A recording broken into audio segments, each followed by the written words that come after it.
Hi friends, welcome to my channel. இன்னைக்கு நம்ம பார்க்க போகிற ரெசிபியோட நேம் என்னென்னா ஜாக் ஃப்ரூட் ரெசிபி. இது எப்படி பண்ணலாம், இதுக்கு தேவையான இன்க்ரீடியன்ட்ஸ் என்னென்ன அப்படின்றது இந்த வீடியோவில் நீங்கள் பார்த்து தெரிஞ்சுக்கோங்க.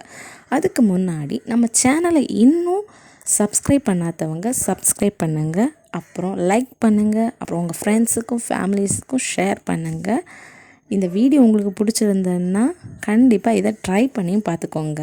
வாங்க இப்போது வீடியோக்குள்ளே போகலாம். இந்த ரெசிபியை ரா ஜாக் ஃப்ரூட்டில் தான் பண்ண முடியும். நான் கழுகி சுத்தம் பண்ணி கொஞ்சம் கட் பண்ணி வச்சுருக்கேன். இன்னும் சின்ன சின்னதாக கட் பண்ணிக்கோங்க.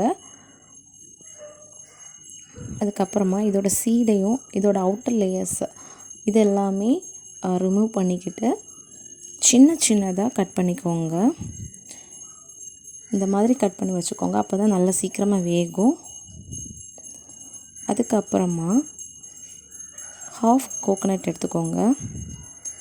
அதுக்கப்புறம் ஃபஸ்ட் நம்ம சீடை தான் குக் பண்ண போகிறோம். தாளித்து எடுத்துக்கோங்க. அதுக்கப்புறம் இந்த சீடை போட்டுட்டு கொஞ்சோண்டு தண்ணி ஊற்றி நல்லா பாயில் பண்ணி எடுத்துக்கோங்க.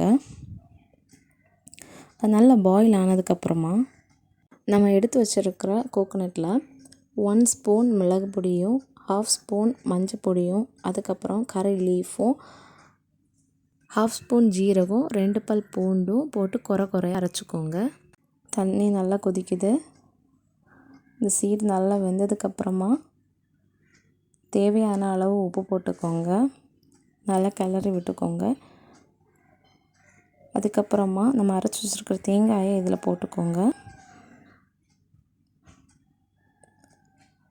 உப்பு கம்மியாக இருந்துச்சுன்னா இதோட உப்பு சேர்த்துக்கோங்க. நல்லா கிளறி விட்டுக்கோங்க.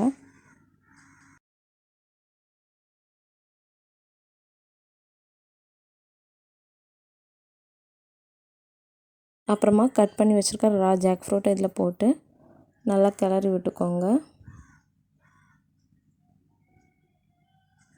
இது நல்லா வேகணும்.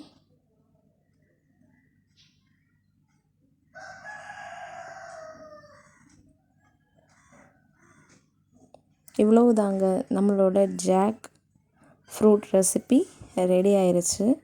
இது கண்டிப்பாக உங்களுக்கு பிடிச்சிருக்குன்னு நம்புகிறேன். கண்டிப்பாக இதை உங்கள் வீட்டில் ட்ரை பண்ணி பாருங்கள். உங்களுக்கு பிடிச்சிருந்ததுன்னா எங்களோட சேனலை லைக் பண்ணுங்கள், ஷேர் பண்ணுங்கள், அப்புறம் சப்ஸ்கிரைப் பண்ணுங்கள். மறக்காமல் இதை ட்ரை பண்ணுங்கள். தேங்க்ஸ் ஃபார் வாட்சிங்.